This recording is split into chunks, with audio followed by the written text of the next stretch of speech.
흔히 역사는 거울이라고 말합니다. 왜 그렇죠? 우리는 역사를 통해서 우리 삶의 지혜를 얻을 수 있고요. 현재의 모습을 생각할 수 있고 또 더 나아가 미래까지도 볼 수 있기 때문입니다. 우리는 성경에서 아주 훌륭한 많은 믿음의 선배님들을 만납니다. 또 성경이 아니더라도 우리 앞서간 훌륭한 믿음의 선배님들이 많이 계십니다. 우리는 그들을 통해서 우리의 믿음의 삶, 또 우리가 어떻게 살아야 하는지를 배우고 또 찾아가게 되죠. 성경에는 66권의 책이 있는데 그 중에 히브리서라고 하는 책이 있고요. 또 히브리서 11장을 가리켜서 믿음장이라고 불러요. 왜냐하면 이 히브리서 11장에는 믿음으로 또 믿음은 이러한 표현이 가득 담아있기 때문입니다. 여기서는 믿음으로 거룩하고 멋진 삶을 살아갔던 위대한 믿음의 조상들을 소개하고 있습니다. 그들에게서 우리가 닮아야 할 믿음의 모습들을 아주 요약적으로 말씀해 주고 있습니다. 그래서 믿음이 무엇인지, 믿음으로 산다는 것이 무엇인지를 역사적으로 있었던 그러한 인물들을 통해서 우리에게 가르쳐 주고 있습니다. 근데 그 중에 에녹이라고 하는 사람이 있어요. 에녹 들어보셨나요? 에녹은 특별한 점이 있었는데요. 그는 믿음으로 죽지 않고 하늘로 올라갔다는 겁니다. 놀랍지 않아요? 믿음으로 죽지 않고 하늘로 올라갔다. 그는 그렇게 하늘로 옮겨지기 전에 하나님을 기쁘시게 하는 자라는 증거를 얻은 사람이라고 기록되어 있습니다. 그러므로 히브리서는 에녹은 누군가? 하나님을 기쁘시게 하는 자였다. 그는 믿음으로 하나님을 기쁘시게 하는 거룩한 삶을 살았던 사람이다. 창세기에서는 그는 하나님께서 그를 사랑하여 죽음을 보지 않고 하나님께로 간 사람이라고 증거하고 있습니다. 그러면서 결론으로 말하죠. 믿음 없이는 하나님을 기쁘시게 해드릴 수 없습니다. 에녹이 하나님을 기쁘시게 하는 삶을 살았던 것은 그의 믿음 때문이었습니다. 에녹이 우리에게 보여주는 믿음은 어떠한 믿음일까요? 에녹은 어떻게 모세, 아브라함, 야곱과 같은 이러한 위대한 믿음의 사람들과 어깨를 나란히 하면서 이 히브리서 11장에 소개될 수 있었을까요? 그런데 안타깝게도 성경에는 에녹에 관해서 많은 말씀을 기록해 놓고 있지 않아요. 아주 단편적으로 조금 나오고 있습니다. 오늘 우리가 봉독해 주신 그 말씀을 통해서 에녹은 365년을 살았다. 그런데 그 중에 300년을 하나님과 동행하였다라는 것을 알 수 있습니다. 사람이 어떻게 살다 가느냐 하는 것은 아주 중요합니다. 왜냐하면 우리에게는 단 한 번의 생애가 주어지기 때문에, 그래서 우리의 삶을 일생이라고 합니다. 한 번밖에는 주어지지 않아요. 따라서 우리에게 한 번 주어지는 이 일생을 어떻게 사느냐 하는 것은 정말 중요합니다. 마태복음 24장에 보면 예수님께서 말씀하시는데, 그날이 되면 밭에서 두 사람이 일하다가 한 사람은 에녹처럼 하늘로 불림을 받는데 한 사람은 버려짐을 받는다는 거예요. 또 두 여인이 맷돌을 갈다가 한 여인은 하나님의 부르심을 받고 올라가는데 다른 한 여인은 버림을 받는다는 겁니다. 바로 어떻게 사느냐가 그 시간을 결정하는 거예요. 그래서 우리가 어떻게 사느냐, 또 우리의 믿음의 선조들은 어떻게 살았느냐를 생각해 보는 게 매우 중요합니다. 사람이 세상을 살아가는 방법에는 세 가지가 있습니다.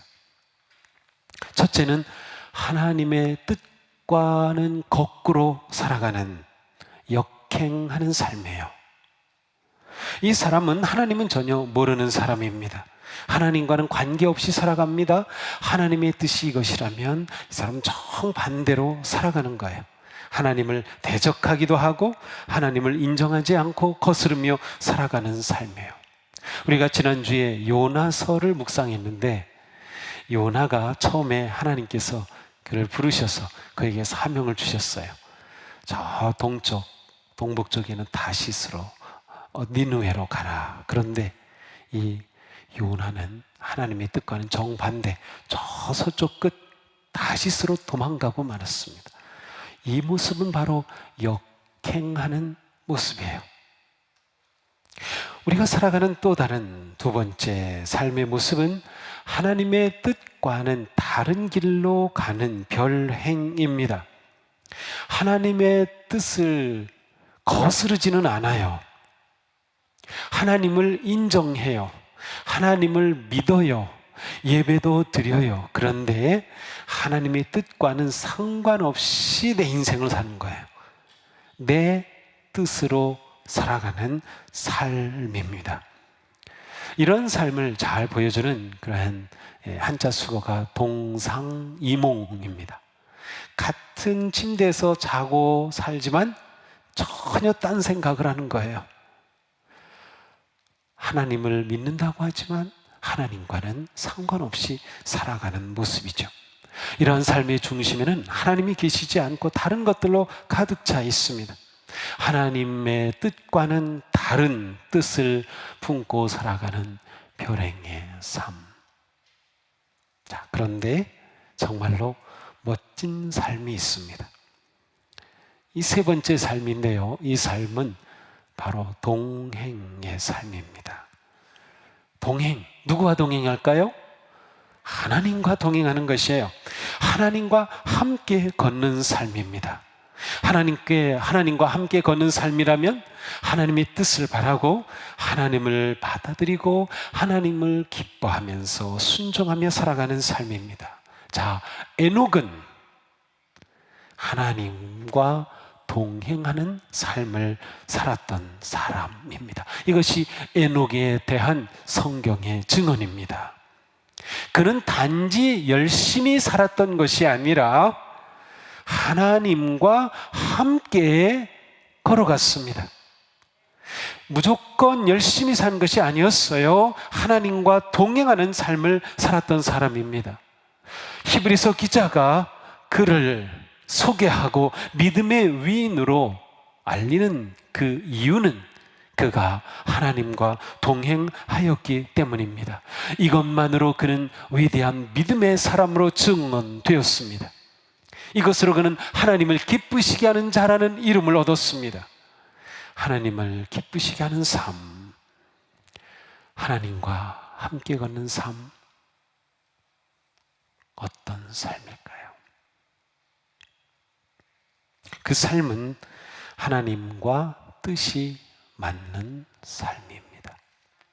하나님과 뜻이 맞아요. 하나님과 뜻이 맞는다는 것은 방향을 말해줍니다. 방향이 같다는 겁니다. 뜻이 맞지 않으면 동행을 할 수가 없어요. 에녹은 하나님과 뜻이 딱 맞아서 동행하였던 겁니다.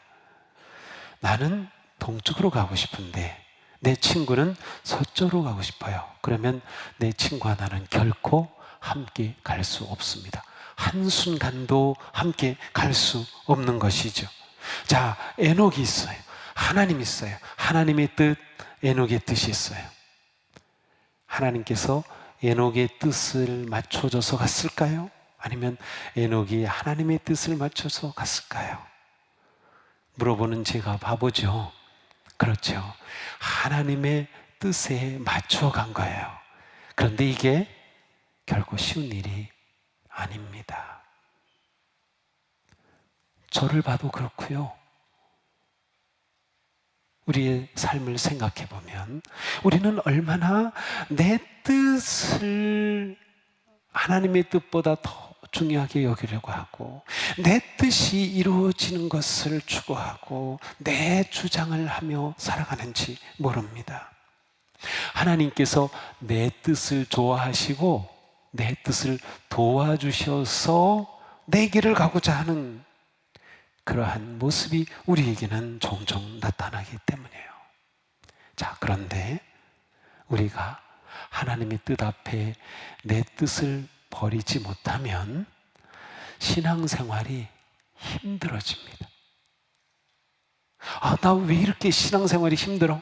한번 생각해 보세요. 하나님의 뜻으로 가고 있는가, 아니면 내 뜻으로 가려고 하는가 말이죠. 우리의 모습을 잘 보여주는 것이 우리의 기도입니다. 내 기도는 어떤 기도입니까? 성도의 참된 기도의 결론은 내 뜻을 포기하는 겁니다. 우리는 흔히 기도 응답 받았어 라고 하면 내 뜻이 이루어진 것을 기도 응답이라고 생각합니다. 정말 그럴까요? 물론 내가 바라고 원하는 뜻이 하나님께서 주신 뜻일 수 있고 하나님의 뜻과 같은 경우 있어요. 또 그런 경우가 많아요. 그럴 때는 내 뜻이 이루어진 것이 곧 하나님의 뜻이 이루어진 거죠. 기도 응답 받았다고 말할 수 있어요. 그런데 내 뜻이 이루어지지 않았다고 해서 기도가 응답되지 않았다고 말할 수는 없어요. 자, 예수님의 기도를 볼까요? 예수님의 겟세마네 기도를 보면 예수님은 그 기도 가운데 씨름하시면서 어떻게 결론 내리십니까? 아버지의 뜻대로 마시옵고 내 뜻대로 마시옵고 아버지의 뜻대로 하시옵소서. 이것이 예수님의 기도의 결론이었습니다. 이것이 진정한 기도이죠. 그렇습니다. 우리의 기도는 하나님의 뜻을 깨닫고 선택하기 위한 씨름이 되어야 합니다. 자, 에녹이 하나님과 동행하였다는 그 말은 하나님의 뜻에 맞추고 하나님의 뜻을 내 뜻으로 삼고 하나님께 순종하였다는 뜻입니다. 그렇지 않고서는 하나님과 함께 걸을 수 없기 때문이죠. 우리가 하나님의 뜻을 깨닫고 하나님의 뜻을 내 뜻으로 삼아서 하나님의 뜻을 위해 사는 그것보다 더 신나고 기쁜 일은 없습니다. 이때는 두려움도 사라집니다. 용기가 생기고 담력이 생깁니다. 성령님께서 우리 가운데 일하시기 때문이죠. 바르고 힘찬 신앙생활은 하나님과 동행하며 하나님과 뜻이 맞는 생활입니다. 오직 주님의 뜻에 자신의 뜻을 맡기고 주님의 뜻을 자신의 삶을 통해 이루어가는 삶이 진정한 신앙생활입니다. 예수님은 하나님 아버지의 뜻에 순종함으로 십자가를 지시고 우리를 위해 고난을 받으셨습니다. 우리가 예수 그리스도 안에서 하나님의 뜻을 깨달아 하나님의 뜻을 나의 뜻으로 삼을 때 우리는 하나님이 기뻐하시는 동행의 삶을 살 수 있는 것입니다. 하나님의 뜻이 내 뜻이 될 때에 하나님의 말씀은 항상 꿀송이보다도 더 달게 받아집니다. 왜냐하면 내 뜻과 하나님의 뜻이 같아지면 하나님이 주신 모든 말씀이 꿀송이처럼 달아요. 그런데 하나님의 말씀이 내 뜻과 다르게 느껴지면 꿀송이가 아니죠. 부담만 되죠. 우리의 신앙생활이 바로 여기에 달려 있는 것입니다. 하나님의 말씀이 나의 삶을 매일매일 인도하시고 내 길을 비춰주시는 지혜의 등불이 되는 삶, 바로 하나님의 뜻을 따라가는 순종의 삶입니다. 이렇게 되면 하나님의 능력이 우리가 매일매일 살아가는 일상의 힘이 되는 것입니다. 하나님의 뜻을 등지고서는 우리가 결코 행복할 수가 없어요. 평안할 수가 없어요. 에녹은 하나님과 동행하였으니 그 300년의 삶이 무진장 행복했을 겁니다.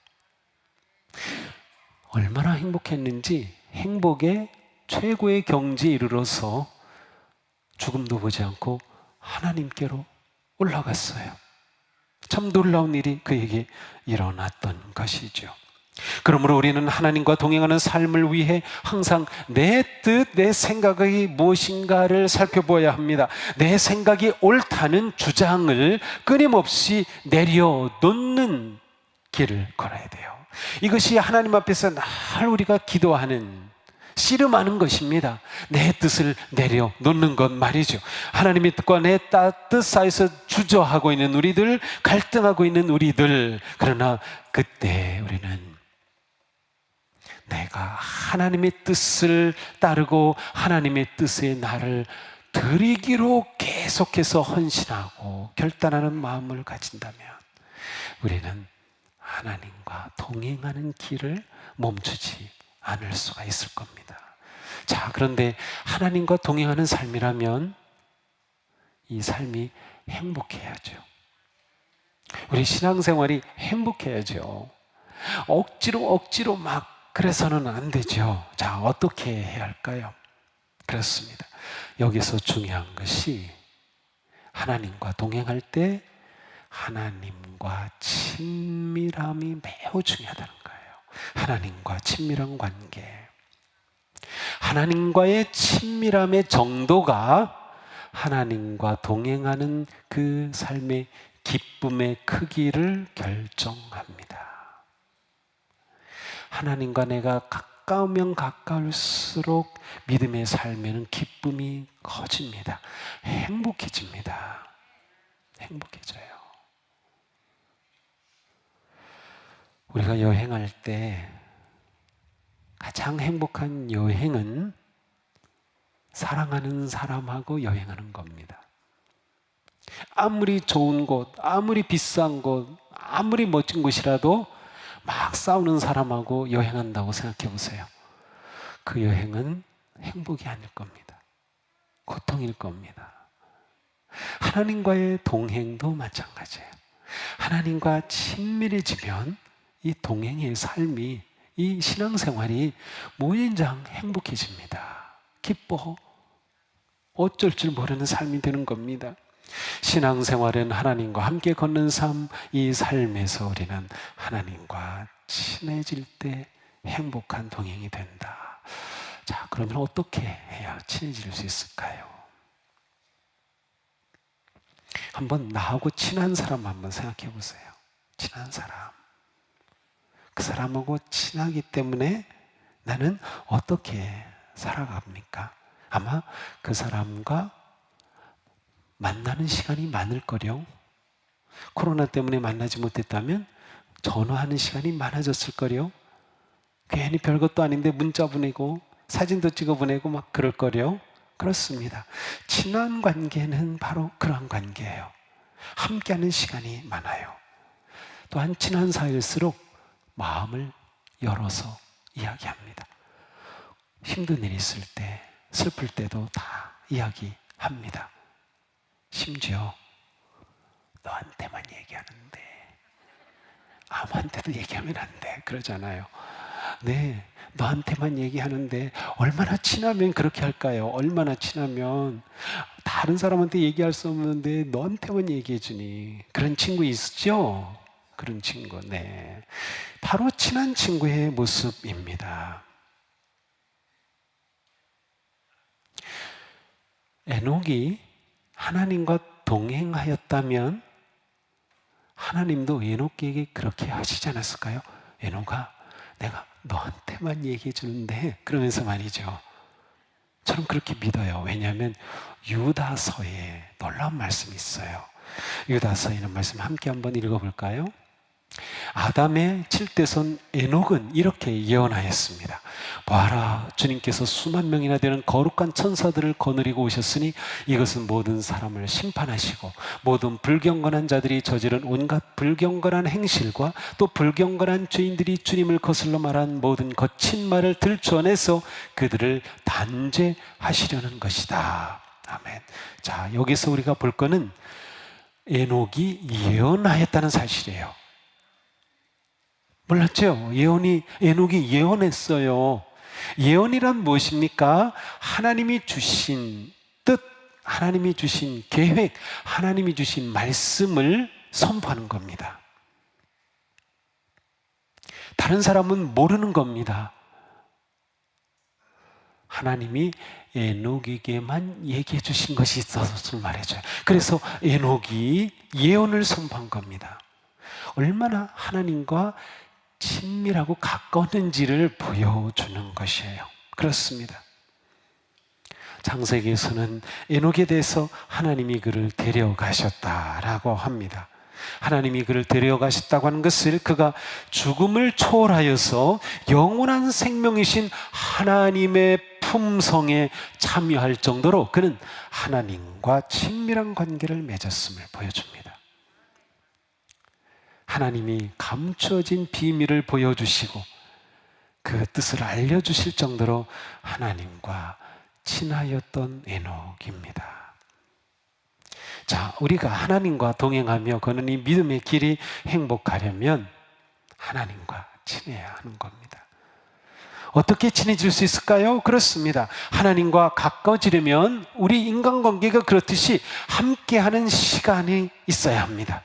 또한 우리의 마음을 열어서 하나님께 이야기할 수 있어야 합니다. 대단한 게 아니고요, 아주 평범한 겁니다. 바로 예배와 말씀과 기도 생활입니다. 이게 이렇게 중요합니다. 자, 우리 신앙생활은 하나님과 동행하는 삶, 동행하는 삶에 행복하려면 하나님과 함께하는 시간이 많아야 돼요. 하나님과 함께하는 시간은 예배, 말씀, 기도다. 그렇습니다. 우리가 이 시간 예배할 때 이곳에 임재하신 하나님을 우리가 느낍니다. 하나님이 우리 안에 다가오십니다. 하나님께서 말씀을 들려주십니다. 우리가 기도할 때 하나님께 내 속마음을 다 내놓습니다. 하나님의 위로를 구합니다. 하나님께서 우리에게 다가오시고 만져주시죠. 바로 이 삶을 통해 하나님과 아주 친밀한 관계가 세워지는 거예요. 그러니까 우리가 예배 잘 드리자, 우리가 말씀을 읽고 묵상하자, 암송하자, 이게 다 하나님과 친밀하고 행복한 동행이 되기 위해서입니다. 이거 잘하면 우리 신앙생활이 저절로 행복해지는 겁니다. 또한 우리가 하나님과 친밀해지는 방법은 사랑의 교제와 봉사의 삶을 사는 겁니다. 하나님의 사랑을 우리는 서로의 사랑을 통해서 경험합니다. 우리께서 예전에 알파 코스 할 때 거기에 참여하신 분들이 하나님의 사랑을 경험했다고 고백을 해요. 하나님의 사랑을. 근데 어떤 거를 통해서 하나님의 사랑을 경험해요? 맛있게 먹여주고 이야기하고 기도해주고 또 말씀도 들려주고 하는 것을 통해 하나님 사랑을 경험했다는 거예요. 그렇습니다. 우리가 서로 사랑하면 하나님의 사랑이 그 가운데 있어요. 하나님을 경험하는 거예요. 우리가 봉사하고 낮은 곳에 내려가서 섬기고 거룩한 삶을 살면 하나님이 우리와 함께 해주셔요. 하나님은 저 높고 높은 곳에 계셔가지고 우리를 이렇게 내려다보시고 막 우리를 이렇게 막 통제하시는 분이 아니에요. 하나님은 우리가 살아가는 삶의 자리에 오셔서 우리와 함께 해주시는데, 특별히 우리가 저 낮은 자리로 내려갈 때, 힘들고 고통당하는 사람들을 도와줄 때, 봉사하고 섬길 때 바로 그곳에 하나님이 계셔요. 그러니 우리는 그 하나님과 만나는 겁니다. 우리가 하나님과 친해지는 아주 중요한 방법이에요. 또 하나가 있어요. 우리가 잘 하지 못하는 건데 하나님과 아주 친해지는 방법은 자연 속에서 때로는 침묵하면서 하나님과 친해지는 겁니다. 저는 요즘 무진장 행복하답니다. 행복한 이유 중에 하나는 물론 우리 성도님들 때문에 행복해요. 그런데 또 행복한 이유가 있어요. 제가 봄이 되면서 여기 올라가면 북계산이 있고요, 좀 더 가면 만수산이 있고요, 또 건너가면 만월산이 있어요. 여기 이렇게 매일 1시간은 걸으려고 노력을 하고 있어요. 근데 걸으면 올라가면 지금은 온갖 야생화가 피어 있고요. 나무들이 파릇파릇 싹이 나고 꽃이 피고 막 그래요. 근데 그걸 보면 너무나도 제가 행복해져요. 요즘 무슨 꽃이 많이 피는지 아세요? 올라가 봐야 알지. 네. 처음에 꽃 피기 시작할 때는 민들레 처음에 나오는 편이에요. 처음에 봄까치꽃이라고 하는 보라색 꽃이 핍니다. 조금 있으면 광대나물이라는 야생화가 핍니다. 봄맞이 꽃도 피고요. 양지꽃 노랗게 핍니다. 지금은 뭐가 피냐면 노란 애기똥풀이 피고 있어요. 너무 예뻐요. 산에는 산복숭아 꽃이 아주 진한 분홍색으로 꽃 피고 있어요. 근데 그걸 보면 왜 제가 행복하냐면요. 하나님이 지난 겨우 내내 이 나무들 다 돌보시다가 저를 위해서 제가 여기 걸어갈 거를 아시고 꽃을 활짝 피게 해주신 거라고 생각하면 얼마나 행복한지 몰라요. 야, 하나님이 날 이렇게 행복하게 해주시네. 내가 오늘 여기 걸어갈 걸 어떻게 아시고 여기에 이 제비꽃이 피게 했지, 여기에 이 종지나물 꽃이 피게 했지, 여기에 별꽃이 폈네. 요즘 개별꽃이 아주 만발하고 있고요. 나리는 많이 나왔지만 나리는 꽃을 아주 늦게 펴요. 근데 애기 나리가 이제 아주 하얀 꽃이 그냥 산에 깔립니다. 애기 나리, 보고 싶죠. 예, 저하고 같이 한번 걸어보실까요? 네. 기꺼이 걸을 수 있어요. 저하고 전화만 주세요. 매일 저녁 5시 30분이면 출발합니다. 네. 물론 꼭 그렇게 걸어야만 행복한 건 아니겠지만 저는 그런 성향이 있는 것 같아요. 그래서 그렇게 걸으면서 하나님을 생각하고 감사하고 하나님을 느껴요. 꽃심 속에서, 향기 속에서. 또한 혼자 걸을 때는 침묵 속에 걷죠. 우리가 침묵하면 하나님의 음성이 다가옵니다. 너무 놀라워요. 그래서 우리가 하나님과 함께 할 수 있는 그런 시간, 하나님과 친밀해지는 자기만의 시간을 잘 가꿀 수 있는 게 중요합니다. 자, 하나님과 동행하는 삶은 우리의 행복과 기쁨일 뿐만 아니라 하나님이 기뻐하시는 삶이에요. 이게 참으로 놀랍습니다. 그러니 우리에게 조금이라도 내가 하나님을 기쁘시게 하고 싶어. 우리의 비전이 뭐예요? 하나님을 기쁘시게, 사람을 복되게, 세상을 평화롭게, 하나님을 기쁘시게 하고 싶어 라는 마음이 우리에게 조금이라도 있다면 우리는 하나님과 더 가까워지려고 애쓰며 그 하나님과 동행하려고 힘쓸 수밖에 없어요. 그렇게 하면 하나님이 기뻐하신 겁니다. 내가 기쁠 뿐만 아니라 하나님이 기뻐하신 놀라운 일이 우리 가운데 일어나는 것이죠. 하나님과 동행하는 삶은 하나님을 기쁘시게 할 뿐만 아니라 더 나아가서 우리를 거룩하게 합니다. 이게 무슨 말인가요? 우리는 동행의 삶을 살면서 하나님의 뜻을 발견하죠. 그래서 내가 하나님의 뜻에 맞게 하나님의 뜻을 내 삶의 비전으로 받아들이고 그 하나님과 함께 동행하게 되죠. 그렇게 하나님과 가까워지죠. 나는 무진장 행복해질 수 있죠. 하나님의 뜻이 나의 비전이 되는 일은 하나님과 동행하는 삶 속에서 일어납니다. 갑자기 성경 공부하다가 확 비전이 생기는 것이 아니라 하나님과 동행하면서 하나님의 뜻을 추구하고 따라갈 때 하나님의 뜻이 내게 비전으로 놀랍게 다가오는 겁니다. 자, 하나님과 가까이 지내게 되면 우리에게 일어나는 일이 무엇인가 하면 하나님을 닮게 됩니다. 하나님을 닮게 돼요. 우리도 가까운 사이는 자주 만나면서 이야기하고 하기 때문에 서로를 잘 알게 되고 닮아가요. 생각하는 게 닮아가고요. 좋아하는 것도 닮아가고요. 제 아내가 그래요. 제 아내는 걷는 거 별로 안 좋아했는데 제가 막 걸으면서 억지로 걷자고 하고 그러더니 요즘은 저보다 더 좋아해요.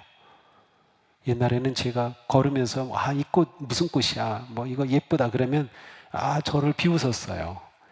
뭐 그런 거 가지고 뭐 그러냐고 뭐 그러던데, 요즘은 자기가 먼저 이게 꽃이 이쁘다고 하고 무슨 꽃이냐고 하고 뭐 사진 찍고 막 그래요. 닮아가는 거죠, 닮아가는 거. 그런데 우리가 하나님과 동행할 때 일어나는 놀라운 일이 하나님을 닮아가는 겁니다. 예수님의 성품이 나의 인격이 되는 일이 하나님과 동행하면서 일어나는 거예요.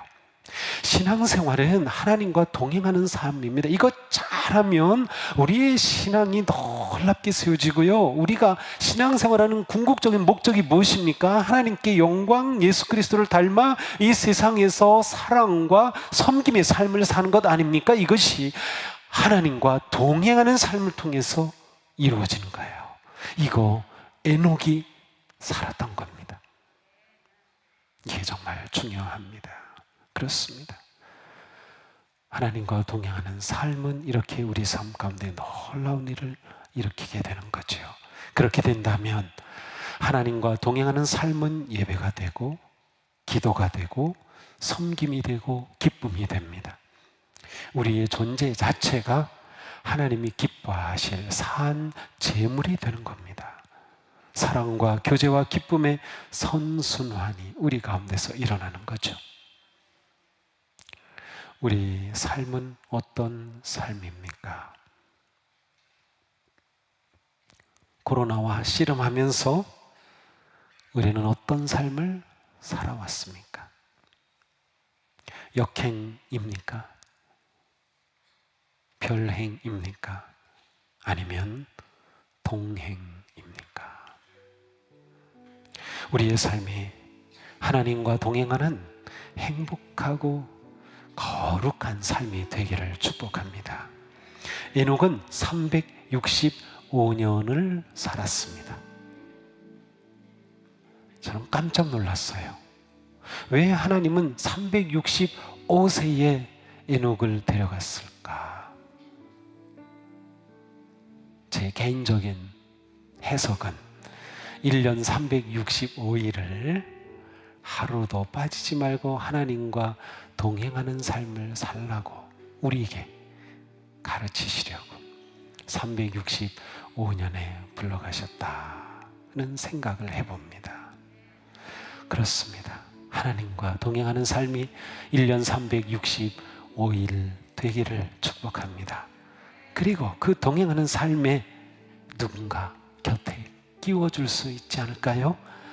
우리 사랑하는 권사님도 옆에, 또 집사님도 옆에, 또 우리 아직 하나님을 믿지 않는 내가 좋아하는 친구도 곁에 들어와서 하나님과 손잡고 서로 손잡으며 함께 동행하는 우리 인생께 행복하고 거룩하고 멋진 삶이 이루어지리라 믿습니다. 사랑하는 성도 여러분을 이 놀라운 은혜의 길에 초대합니다. 하나님과 동행하는 삶, 그 길을 향해서 걷다 보면 우리도 모르게 천국에 가 있을 겁니다. 에녹처럼 말이죠. 그 멋진 삶 우리 모두에게 일어나기를 축복합니다. 기도합시다.